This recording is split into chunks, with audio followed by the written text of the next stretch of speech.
इस मुल्क में बड़े बड़े सियासतदानों ने कुर्बानियां दी हैं। ये क्या कुर्बानी है? ये कौन सी कुर्बानी है? घड़ी चोरी कर ली? ये क्या कुर्बानी है? फॉरेन फंडिंग ले ली? ये क्या कुर्बानी है कि 190 मिलियन पाउंड की करप्शन कर ली? ये कौन सी कुर्बानी है? इस मुल्क में लोगों ने जाने दी हैं।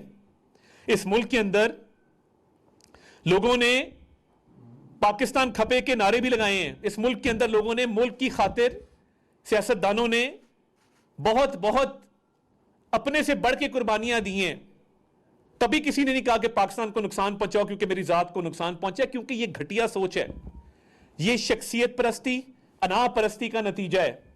और यह वो कल्ट है जो समझता है कि शायद पाकिस्तान को नुकसान पहुंच जाएगा। आप क्या कर लेंगे? आप किस काबिल हैं? आप अपनी जमात इकट्ठी नहीं कर सकते। आप 4 बंदे सड़क पे नहीं ला सकते।